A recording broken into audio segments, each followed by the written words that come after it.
Welcome to the Quillette podcast. I'm your host, Jonathan Kay, a senior editor at Quillette.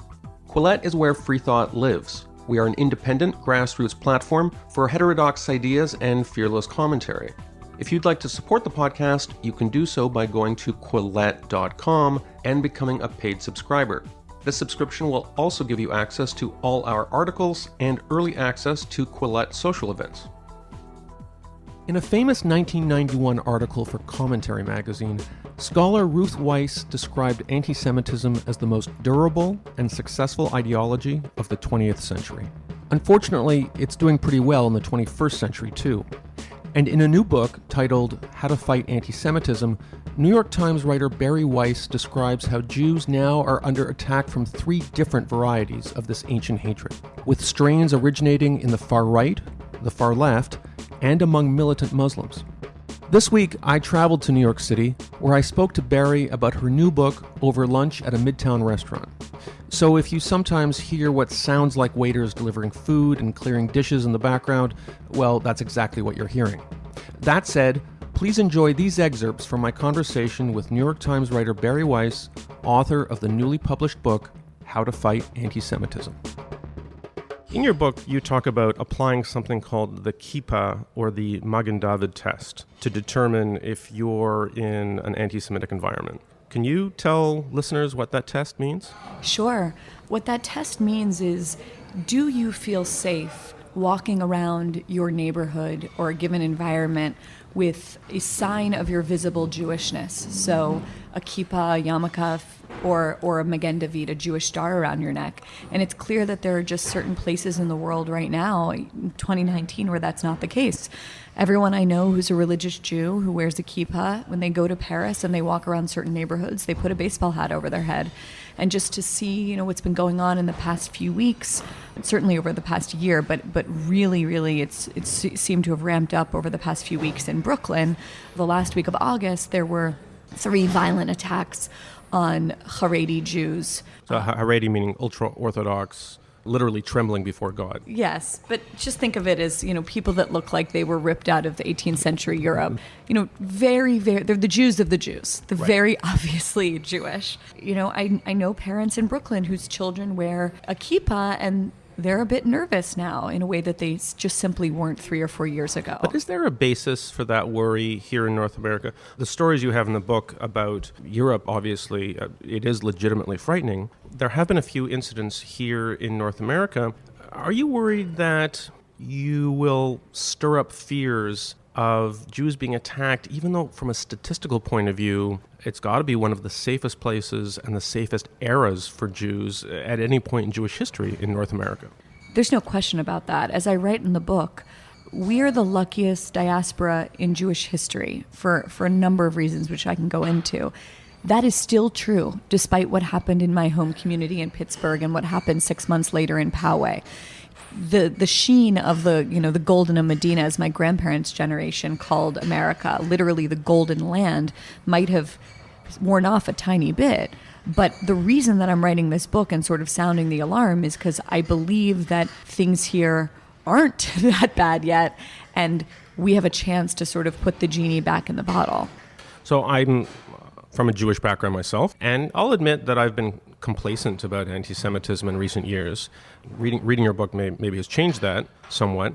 I have a strong memory of the financial crisis in, I guess it's 2008, more than a decade ago. It was such a perfect opportunity for anti-Semites to revive financial conspiracy theories about the Jews.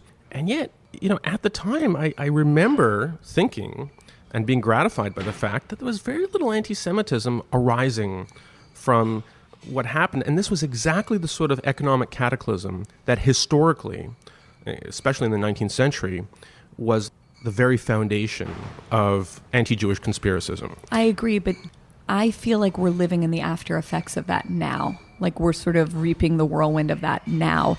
When you have populism rising on the far left and the far right, that basically says, there's this group of people, the globalists, the elitists, the bankers, and they're conspiring against the working man. And you have people like Tucker Carlson saying that, and you have people like Donald Trump saying that.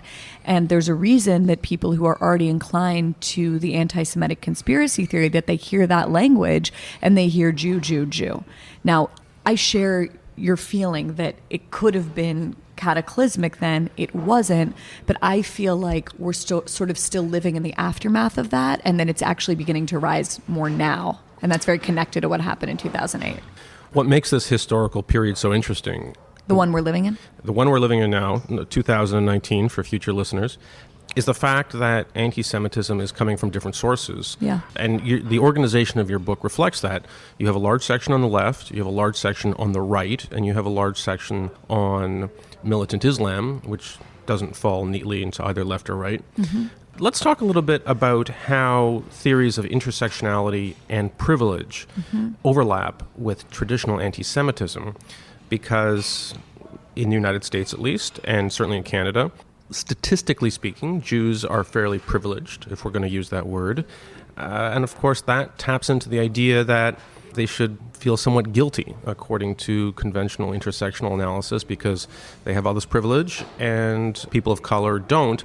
Although, as you emphasize in the book, many Jews are people of color. Could you explain in a nutshell how this fixation on intersectionality is affecting the way people think about Judaism, primarily on campuses, which is where intersectionality is taught? Yes. Can I start with talking about the far right for a minute, because it kind of mirrors it? Sure. So what the far right is saying is that Jews are, in a sense, or Ashkenazi Jews, white passing Jews, are in a sense like the greatest trick the devil has ever played. Why?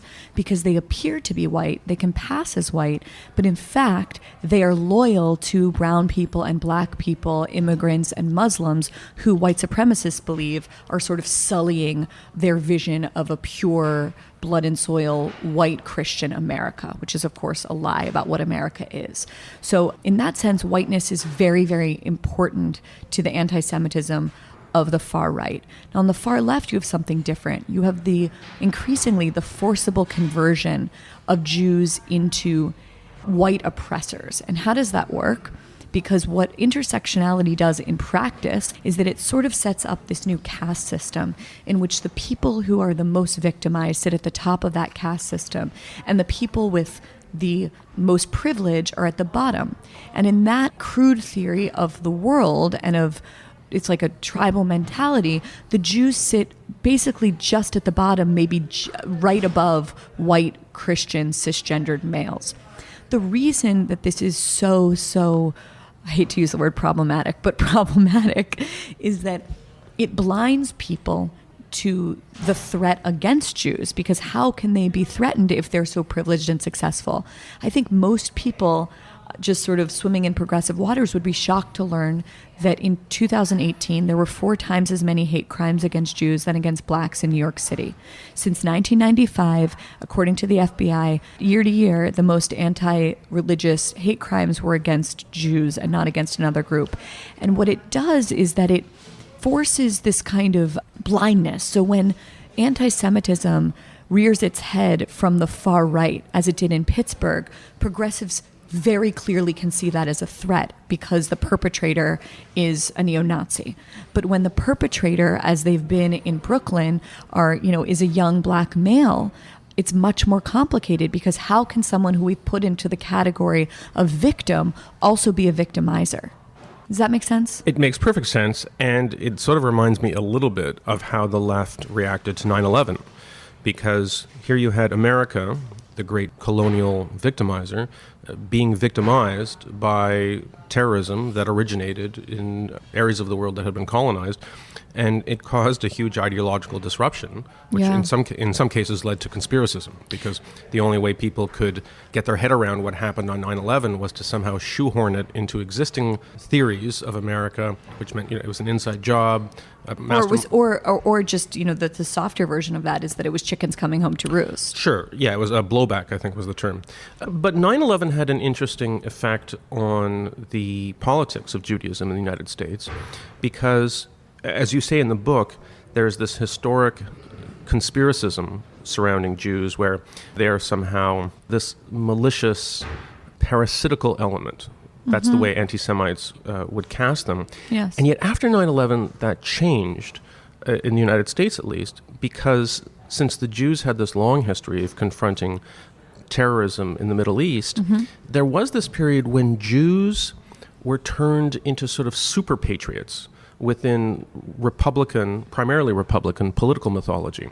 And in fact, you had a lot of Jews who served in George W. Bush's administration.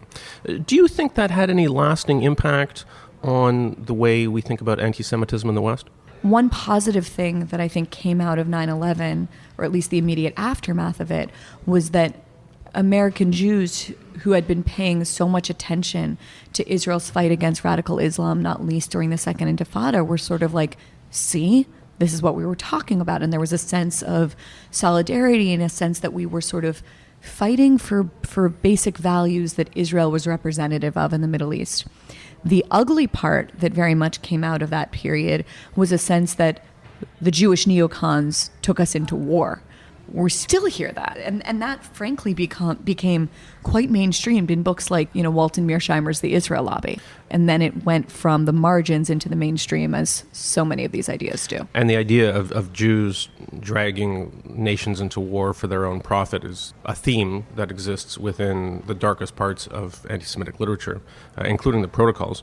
Which, by the way, to give you a sense of how mainstream these things have become, someone sent me a picture the other day of a doorman, like on the Upper West Side, just young guy reading the Protocols of the Elders of Zion in Manhattan. I think that should come up in his job review. Yeah. But this is one of the interesting things about writing this book is that I'm like the front lines of people's stories. And so I might have a somewhat distorted idea of how bad it is because I'm like who people write to and come to. And just to be fair to this doorman, when I was writing my own book about conspiracy theories... You were walking around reading protocols too. I studied that closely, but I read Mein Kampf, because Mein Kampf is, among other horrible things, a deeply conspiratorial book. I remember I was on a beach in Maine reading it, and if someone had passed me, they would think, oh my God, there's this anti-Semitic middle-aged guy on the beach. So we don't know what that doorman was thinking. You're right. We don't. He might also be writing a book about the history of conspiracy thinking. Right. Somehow I doubt it. Okay. But it's possible. We have to find this doorman and get him canceled. No. So this is the thing. I would never do that. Right. What I would want to do is find out exactly the address, and so I can bring him some better reading material. That's right. Okay. Let's talk a little bit about the place of Muslims, which I know it's not the focus for your book, but do you think this idea, Jews as this conspiratorial, parasitic element within a larger society, do you think Muslims have been getting a lot of that treatment in the last couple of years? Certainly I know that a lot of conservatives, they say things about Muslims that I sometimes say to them, if somebody said that about Jews, you would think they were anti-Semites. I completely agree. But it's also, certainly in this country, Hispanics, 2 nights ago, the president was at a campaign rally and he said, do you like America more or do you like Hispanics more? It's the demonization of a lot of these groups. But sorry, to go back to Muslims. He actually asked that question? I believe he did. I could pull it up. All right. Yeah, wow. It was really, it's like people are so numb at this point to the things that he says that it almost went unremarked. Because you can only like one thing, right? Yes, exactly. Yeah, okay. I wrote this book without the chapter on radical Islam at first and sort of thought that I could avoid it. And one of the reasons I wanted to avoid it is because I do not want in any way to contribute to the bigotry and xenophobia that is already directed against another religious minority population. And I'm just very aware of the way that arguments that expose bigotry in that community can then be utilized as a way to demonize them further. Yeah, and I think we need to be very sympathetic to that, but also be unsparing in talking honestly about what happens, for example, just looking to Europe, when a liberal population absorbs an enormous number of people coming from places where homophobia, misogyny, and anti-Semitism are just normative. And you see sort of the after effects of that in lots of different ways right now. This is, to me, this was like an incredibly tragic example. You think about someone who's fleeing from Dara, Syria, and what they are escaping and the hell that they are running from. Hell that our ancestors knew very intimately. 3 months ago, I believe, it might have been longer by now, I've sort of lost track of time in writing this book and getting it out, there was a young man, a refugee from Dara, Syria, who was arrested in Pittsburgh, I think he's 20 years old, because he was trying to burn down a church. So it's just the really, really complicated reality of people that are fleeing for a better life can also bring with them some ideas that are dangerous to liberal democracy. We've reached the midpoint in this Quillette podcast, which will resume very shortly. But first, a short message from our commercial supporters at BetterHelp, an online counseling service that helps people become happier and more productive. By logging on at BetterHelp, you can connect with your professional licensed counselor in a safe and private online environment according to your own pace and schedule, using secure video or phone sessions, as well as online chat and text. Some of the specialties of BetterHelp counselors include depression, anger, stress, anxiety, relationship problems, sleep trouble, and trauma. BetterHelp uses a network of 3,000 licensed therapists across all 50 U.S. states, and you can switch therapists at no charge to make sure you find the right fit. Financial aid is available for those who qualify. And of course, anything you share with the professionals at BetterHelp is strictly confidential. Quillette podcast listeners get 10% off their first month service by using the discount code Quillette. If you'd like to know more, please go to betterhelp.com/Quillette. That's betterhelp.com/Quillette. And now back to our podcast. Let's talk a little bit about New York. Not necessarily. Love it. You love New York, right? We're here in Midtown, but let's talk about New York State. A couple of years ago, This American Life, NPR show, did this, what I thought was a very brave show about a community in New York State where you had these old-time residents who they were in conflict with a large and growing segment of ultra-Orthodox Jews who basically had created a shtetl, a ghetto. It was a parallel civic society, their own schools and their own way of looking at property management and their own social structures. And the way the producers did it, I didn't hear this, but keep telling me. I think it sounds like you know the story, and it sounds like, by the way, this story has... Well, it's still unfolding. It's unfolding there, and it's unfolding in Brooklyn. It was an interesting story to do because every part of the story made the producers vulnerable to charges of anti-Semitism. Because they were interviewing local townspeople who were saying, hey, look, this used to be this kind of community, but everything's changed. But I remember listening to the story, I'm Jewish. I was actually sympathetic to the people who were complaining about the way the town was being changed. Mm-hmm. Not everything was being done in a democratic way. And some of these accusations of sort of clannishness and parochialism, they sort of rang true to me. Where are the lines when it comes to reporting on the interactions between very tight-knit, ultra-Orthodox religious communities in New York State and the larger society? Should we be free to give voice to the complaints of people who see these communities expanding, sometimes at their expense? It's very difficult. My test is always, is this minority being talked about in a way that we would talk about another minority? Parochial, clannish, backward. That's, to me, those words are dangerous. Well, yeah, but I'm going to push back because the whole idea of certain sects within ultra-Orthodox Judaism is inherently backward-looking. They're trying to recreate shtetl life from, the 18th century in Eastern Europe. Is it okay to call that out? I haven't listened to the podcast, so I don't want to comment on it. What I will say is that just going back to the fact that there has been this rash of violent anti-Semitic attacks, and they have not made the news in any way. Attacks on the Jews of the Jews, attacks on people that we perceive as backward and clannish and parochial, right, and not of this time. No one's talking about that. Tablet ran an excellent piece just called Everybody Knows. But just imagine that in 1 week of August in Brooklyn, there were violent attacks against a minority.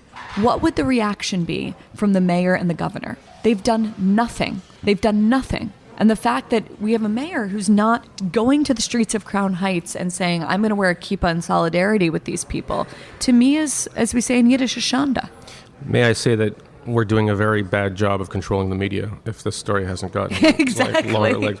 Let's talk about... I do my best. Well, yeah, but we're only two people, right? The boycott, divestment, and sanctions movement against Israel. Often Heard of it. You've heard of it. It's mentioned. It's not a strong focus of your book, but you mention it in the book. It's often just called BDS. We just ran a piece on it in Quillette, a piece by a University of California professor named Andy Lamy. His point was, look, conservatives talk a lot about how their free speech is being suppressed, but they have this blind spot when it comes to Palestinians.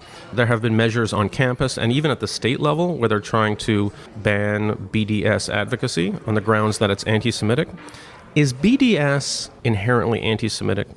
It's a good question. I'll start by saying that for the average college student on an elite campus who hears about BDS and says, sure, I'm part of that, I don't think that they're an anti-Semite. What's going on there is that BDS has sort of been successfully marketed as being a plank of good progressivism. So if you want to be a good progressive these days as a young person, you need to believe in drug legalization, raising the minimum wage to $15. Oh, and by the way, you are for BDS. Do I think that the movement itself, BDS, in its origins and its intentions is anti-Semitic? Absolutely, yes. I don't think there's a question about that. If you look at the statements of the founders of the movement, people like Omar Barghouti, who I really recommend people look up, not for nothing, he's speaking at the Labour Party conference, I think like next week. In the UK. In the UK, yeah. Exactly, which makes a lot of sense for where the Labour Party is these days. Jeremy Corbyn. But what BDS insists on is not ending the occupation, which is what so many well-intentioned North American progressives want to believe it's about and wrongly describe it as. BDS is for the disappearance of any Jewish state between the Jordan River and the Mediterranean Sea. But should it be legitimate for someone to, say, start a BDS club on campus? Yes, just as maybe it should be legitimate in a purely free speech world for someone to start an anti-gay club on a college campus. But one of those things would be roundly condemned as wrong and immoral, even though people have the free speech right to do it. And one of them absolutely would not. And I think that that speaks to the incredible blind spot and the lie that people are telling themselves about what this movement seeks. To support the abolition of that state, which has the largest Jewish community in the world and the largest Jewish community of color in the world.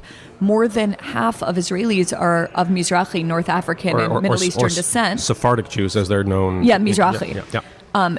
I don't understand how that's not anti-Semitic. Because what do people imagine would happen if the state is abolished? Do they not think that there would be another genocide? I don't get it. Reality of life in the Middle East is very different than the reality here. It is what happened to Jamal Khashoggi in that Saudi embassy.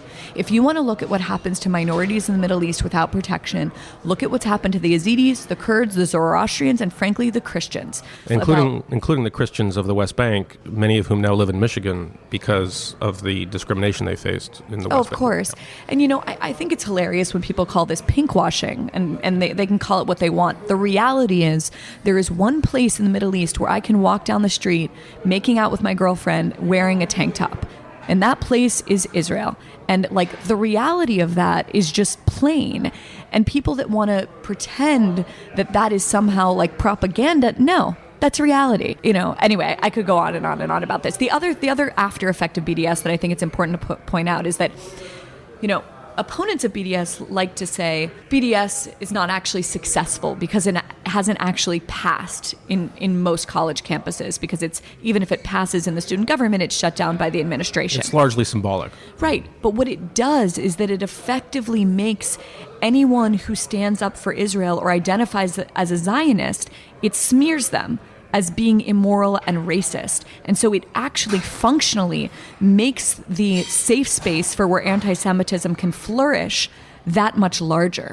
And it does this constantly. There are stories of Israelis, left-wing Israelis who have been kicked off of journals simply by being Israeli. People disinvited from, book events and symphonies, and I can go on and on and on.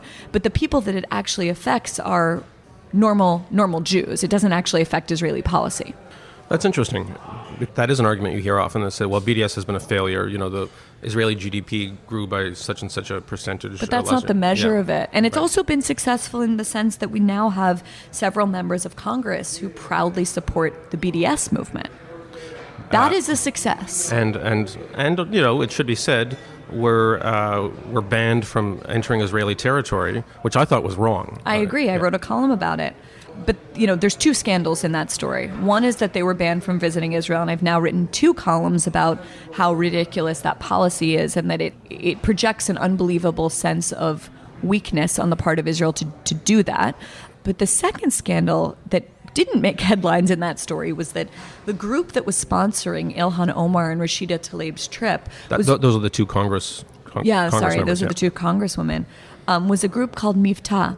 The group has glorified suicide bombers, and it has published the medieval blood libel, like not a dressed-up version. It has published things saying the blood of Christian babies is required to make Jewish matzah for Passover. Which is not true. Exactly. It is totally... No, it's, you know what? It's rare that you hear that, like, old-school blood libel. But the fact that was the case and it didn't become a mainstream story, imagine if a Republican member of Congress went to Norway or Sweden and met with a neo-Nazi group. Imagine what the coverage of that would be. I will admit that I had never heard that story until you just told me it right now. Yeah, well, most people hadn't until I was on CNN for 45 seconds and managed to sandwich it in.